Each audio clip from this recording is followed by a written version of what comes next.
अस्सलामुअलैकुम my students. आज हम स्टार्ट कर रहे हैं chapter number 16 class 10th। Chapter है मैन एंड हिज एनवायरनमेंट, इंसान और उसका माहौल। इस चैप्टर को समझने के लिए कुछ टर्म्स हैं, कुछ टर्मिनोलॉजी है जिसको समझना बहुत ज़रूरी है। अगर आप उसको समझ लेंगे तो आप उसको अपने अल्फाज में लिख सकते हैं, चाहे कोई भी मीडियम हो, उर्दू हो, इंग्लिश हो, जो भी मीडियम हो आप उसको अपने अल्फाज में लिख सकते हैं। लेकिन आपका कॉन्सेप्ट क्लियर होना चाहिए। आपको वो जो मैं टर्म्स बता रही हूँ, समझाऊँगी, वो आपको क्लियर होनी चाहिए। जब तक आपको वो क्लियर इस टाइम नहीं होंगी टर्म्स, आप उस आगे इस चैप्टर को नहीं समझ सकते। ठीक है, अब सबसे पहले हमारे पास अब चैप्टर का जैसे नाम है मैन एंड हिज एनवायरनमेंट, इंसान और उसका माहौल। माहौल क्या होता है? सबसे पहले तो हमें ये पता होना चाहिए कि एनवायरनमेंट क्या है। देखो बच्चों, एक पेपर में सवाल आता है जैसे कि डिफ़ाइन द फॉलोइंग्स, यानी मुख्तलिफ कुछ टर्म्स दे दी जाती हैं, डिफरेंट टर्म्स, और कहा जाता है कि इसको डिफ़ाइन करें, उसकी डेफिनेशन जो है वो पूछी जाती है। ऐसे सवाल मुझे बहुत पसंद हैं क्योंकि इसमें कुछ करना नहीं होता, टू दी पॉइंट डेफिनेशन लिखनी होती है और पूरे नंबर मिल जाते हैं। तो उसी तरह इस चैप्टर में बहुत सारी टर्म्स हैं जो मैं आज आपको एक्सप्लेन करूँगी। आपका कॉन्सेप्ट क्लियर हो जाएगा तो आप उसको अपने अल्फाज में लिख सकते हैं और वो क्वेश्चन जो है डेफिनेशंस का वो इजीली अटेम्प्ट कर सकते हैं। तो पहला है हमारे पास एनवायरनमेंट। अब एनवायरनमेंट क्या होता है बच्चों? देखो, किसी भी जानदार यानी कोई भी ऑर्गेनिज्म है, किसी भी जानदार के इर्द गिर्द पाया जाने वाला, या हम ये कहें कि किसी भी जानदार के इर्द गिर्द पाए जाने वाली हर वो चीज़ जो कि जानदार है और बेजान भी है, वो माहौल कहलाती है। ठीक है, दोबारा रिपीट कर देती हूँ कि किसी भी जानदार के या किसी भी ऑर्गेनिज्म के इर्द गिर्द पाए जाने वाली या उसके आसपास पाए जाने वाली, जहाँ वो जानदार रहता है उस जगह में, उसके आसपास, उसके इर्द गिर्द पाए जाने वाली हर वो चीज़ जो कि जानदार भी है और बेजान भी है, वो उसका माहौल कहलाती है। ठीक है, अब माहौल के दो हिस्से होते हैं, पार्ट्स ऑफ एनवायरनमेंट, यानी माहौल के कितने होते हैं? दो हिस्से होते हैं, दो पार्ट्स होते हैं, बायोटिक एनवायरनमेंट और एबायोटिक एनवायरनमेंट। अब बायोटिक एनवायरनमेंट क्या होता है कि बायोटिक एनवायरनमेंट में हमारे पास आ जाते हैं जो बायोटिक एनवायरनमेंट होता है, यानी हयाती माहौल, अगर हम इसको उर्दू इसकी करें तो यह है कि हयाती जो माहौल होता है उसमें आ जाते हैं पौधे, आ जाते हैं तमाम प्लांट्स, आ जाते हैं एनिमल्स, आ जाते हैं, और जो माइक्रोब्स जो ऑर्गेनिजम्स हैं जिसको हम माइक्रोब्स कहते हैं वो आ जाते हैं। ठीक है, उसके बाद आता है हमारे पास एबायोटिक एनवायरनमेंट, यानी गैर हयाती माहौल। गैर हयाती माहौल में हमारे पास आ जाता है एटमॉस्फेयर होता है, और हाइड्रोस्फेयर होता है, और ज़मीनी माहौल होता है, लिथोस्फेयर होता है। ये सब क्या है? एबायोटिक एनवायरनमेंट है।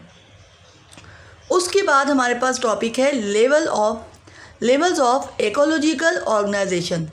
जैसे आपने 9th में जो आपका बायोलॉजी का चैप्टर था पहला, उसमें आप लेवल ऑफ ऑर्गेनाइजेशन आपने पढ़ा था, जानदार की तंजीम के दर्जात पढ़े थे आपने, किसी भी ऑर्गेनिज़म के लेवल्स की जो ऑर्गेनाइजेशन थी उसके लेवल पढ़े थे। यहाँ पर हैं लेवल्स ऑफ इकोलॉजिकल ऑर्गेनाइजेशन, यानी जो माहौलियाती ऑर्गेनाइजेशन को कहेंगे तंजीम, माहौलियाती तंजीम के जो दर्जात हैं, जो लेवल हैं, उनको हम आज समझेंगे वन बाय वन। ठीक है, चलें इसको हम शुरू करते हैं। सबसे पहले आ जाता है स्पीशीज़। अब स्पीशीज़ क्या होता है या आप पहले भी पढ़ चुके हैं, जब आपको व्हिटेकर की दर्जाबंदी और क्लासिफिकेशन पढ़ाई थी उसमें आपने पढ़ा होगा स्पीशीज़ क्या होता है। स्पीशीज़ जो होता है वो लिविंग ऑर्गेनिज्म का ऐसा ग्रुप होता है जो एक दूसरे से बहुत ज़्यादा मुशाबा होते हैं, शबाहत रखते हैं, या हम कहें कि एक दूसरे से बहुत ज़्यादा मिलते जुलते हैं, और जो भी उनको हालात, कुदरती हालात मिलते हैं उनमें वो सेक्सुअल रिप्रोडक्शन करते हैं, और उस सेक्सुअल रिप्रोडक्शन के नतीजे में जो उनके बच्चे पैदा होते हैं, उनकी जो औलाद होती है, उसमें भी अपनी नस्ल बढ़ाने की सलाहियत होती है। तो वो क्या हो जाएगा, स्पीशीज़ हो जाएगा। स्पीशीज़ दोबारा मैं बता देती हूँ, याद रखिएगा, जहाँ कहीं भी स्पीशीज़ की आपको डेफिनेशन पूछी जाए तो आप उसको इस तरह डिफ़ाइन करेंगे कि स्पीशीज़ ऑर्गेनिज्म का ऐसा ग्रुप होता है जो एक दूसरे से मिलते जुलते होते हैं, जिसमें जानदार क्या होते हैं, एक दूसरे से मिलते जुलते हैं और नेचुरल जो है वो हालात में जो उनको मिलते हैं, जो हालात उनके सूटेबल उनके हालात होते हैं, उन कंडीशंस होती हैं, उसमें वो सेक्सुअल रिप्रोडक्शन करते हैं और उनके जो बच्चे पैदा होते हैं वो बच्चे भी अपनी नस्ल में इजाफा करने की सलाहियत रखते हैं। और स्पीशीज़ के जो तमाम मेंबर्स होते हैं ना, स्पीशीज़ के तमाम मेंबर्स जो होते हैं उनकी ज़रूरियात ज़िंदगी जितनी भी होती है, मसलन उनका फूड है, उनके रहने की जगह है वगैरह, वो सब एक जैसी होती है। ठीक है, उसके बाद हमारे पास आ जाता है पॉपुलेशन। पॉपुलेशन यानी आबादी, ये क्या है, लेवल ऑफ इकोलॉजिकल ऑर्गेनाइजेशन है। इसमें पहला लेवल क्या है, स्पीशीज़, दूसरा लेवल क्या है हमारे पास, पॉपुलेशन। पॉपुलेशन में क्या है कि पॉपुलेशन या आबादी एक ही स्पीशीज़ के मेंबर का ऐसा ग्रुप होता है जिसमें एक ख़ास वक्त में किसी ख़ास जगह पर, ये आपको जब मैंने पहले पढ़ाया था ना लेवल ऑफ ऑर्गेनाइजेशन ऑर्गेनिज्म के, जब हमने पढ़े थे उसमें भी मैंने आपको पॉपुलेशन में बताया था कि पॉपुलेशन जो होता है, आबादी, ये ऑर्गेनिज्म का या एक ही स्पीशीज़ का एक ऐसा ग्रुप होता है, इसमें ऐसे मेंबर होते हैं स्पीशीज़ के जो कि एक ख़ास वक्त में एक ख़ास जगह पर रहते हों और टाइम का इसमें बहुत ज़्यादा है और एक ख़ास प्लेस का है। जैसे अगर मैं कहूँ कि 1997 में कराची की आबादी, तो 1997 जो है वो एक टाइम है, एक वक्त है, उसमें उस वक्त जो आबादी की जो है क्या कहते हैं उसको उर्दू में क्या कहा जाता है, मर्दमशुमारी, यानी जो काउंटिंग हुई थी उस पॉपुलेशन की कि कितनी पॉपुलेशन है कराची की, तो जगह क्या है, कराची है, टाइम क्या है, वक्त क्या है, 1997, यानी एक ख़ास जगह पर एक ख़ास वक्त में एक ही स्पीशीज़ के जो जानदार रहते हैं, जिनके वसाइल या जिनके एक जैसे होते हैं, वो क्या कहलाते हैं, पॉपुलेशन। जैसे मैं कहूँ जंगल में खरगोशों की यानी रैबिट्स की पॉपुलेशन, जंगल क्या है, एक ख़ास जगह है, स्पीशीज़ क्या है, खरगोश, यानी एक ही स्पीशीज़ है, उसमें एक जैसे जो है वो जानदार या जो है वो पाए जाते हैं। तो एक ख़ास वक्त और एक ख़ास जगह पे रहने वाले एक ही स्पीशीज़ के मेंबर्स का ग्रुप पॉपुलेशन कहलाता है। उसके बाद हमारे पास आ जाता है कम्युनिटी। कम्युनिटी में देखो बच्चों कि एक ही मखसूस जगह के अंदर जब डिफरेंट टाइप्स की पॉपुलेशन मिलजुल कर रहती हैं, यानी एक ही ख़ास जगह पर जब डिफरेंट टाइप्स की पॉपुलेशन आपस में मिलकर रहती हैं और एक दूसरे के साथ उनका इंटरेक्शन होता है मुख्तलिफ़ तरीक़ों से, तो एक दूसरे के साथ मिलजुल कर रहने वाली डिफरेंट आबादियाँ या डिफरेंट पॉपुलेशंस जब एक मखसूस जगह पर रहती हैं तो वो कम्युनिटी कहलाती हैं। ठीक है, कम्युनिटी क्या है कि एक ख़ास जगह पर जब डिफरेंट टाइप्स की पॉपुलेशन आपस में मिलजुल कर रहती हैं, एक दूसरे से उनका इंटरेक्शन होता है, तो वो मिलकर क्या बनाती हैं, कम्युनिटी बनाती हैं। जैसे जंगल में देखो डिफरेंट टाइप्स की पॉपुलेशन है, डिफरेंट टाइप्स की है ना, जिसमें प्लांट्स हैं, उसमें माइक्रो ऑर्गेनिजम्स भी हैं, उसमें एनिमल्स भी हैं, उसमें बर्ड्स भी हैं, उसमें डिफरेंट टाइप्स के जो है वो आबादियाँ पॉपुलेशंस रहती हैं। तो जंगल क्या है, एक कम्युनिटी है। इसी तरह समंदर है, वो भी एक ओशन, वो भी एक कम्युनिटी है। डेज़र्ट है, सहरा, वो भी एक कम्युनिटी की एग्जांपल है। उसके बाद हमारे पास फोर्थ आ जाता है इकोसिस्टम, यानी माहौलियाती निज़ाम। अब माहौलियाती निज़ाम या इकोसिस्टम क्या होता है कि इकोसिस्टम जो है वो कम्युनिटी आपको समझ में आ गया कि एक मखसूस जगह पर जब डिफरेंट टाइप्स की डिफरेंट पॉपुलेशंस मिलकर एक दूसरे के साथ इंटरेक्शन करते हुए मिलकर रहती हैं तो वो कम्युनिटी बनाती हैं। तो कम्युनिटी और उनके इर्द गिर्द पाए जो है बेजान अशिया पर जो मुश्तमिल होती हैं, वो बेजान अशिया पर मुश्तमिल जो माहौल होता है वो मिलकर एक माहौलियाती निज़ाम यानी इकोसिस्टम बनाते हैं। इकोसिस्टम क्या होता है कि कम्युनिटी और उनके इर्द गिर्द जो बेजान अशिया होती हैं, यानी कम्युनिटी में तो जानदार हैं, कम्युनिटी में जानदार हैं और उनके आसपास पाए जाने वाले बेजान अशिया जो होती हैं वो लोग आपस में सब मिलकर क्या बनाते हैं, इकोसिस्टम बनाते हैं, एक माहौलियाती निज़ाम बनाते हैं। इसका स्ट्रक्चर और फंक्शन जो है उसके लिहाज से हम या कहेंगे कि ये जो इकोसिस्टम है वो इकोलॉजी की बेसिक यूनिट है। हम इसको ये भी कह सकते हैं कि इकोसिस्टम जो है वो इकोलॉजी की बेसिक यूनिट है।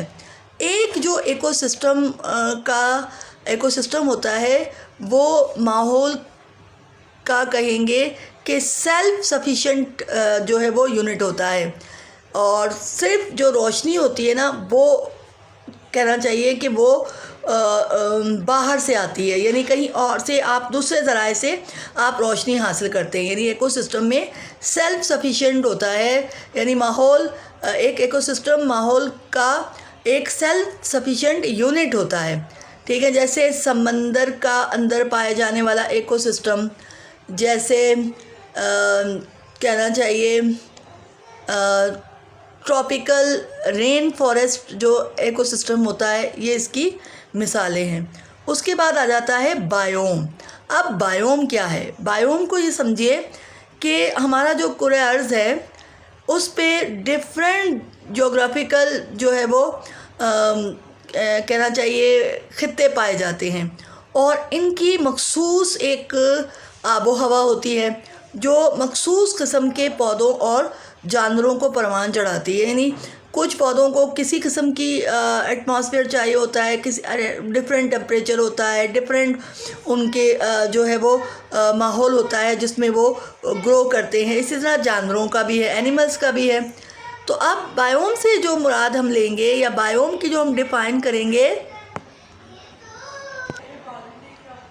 बायोम में हम ये लेंगे कि ज़मीन के एक मखसूस ख़ित्ते में पाए जाने वाले इलाक़ाई, जोग्राफियाई और हयातियाती इकाई, इसको हम कहेंगे बायोम। अब जैसे दुनिया में बहुत बड़ी बड़ी बायोम पाई जाती, जैसे टिंड्रा,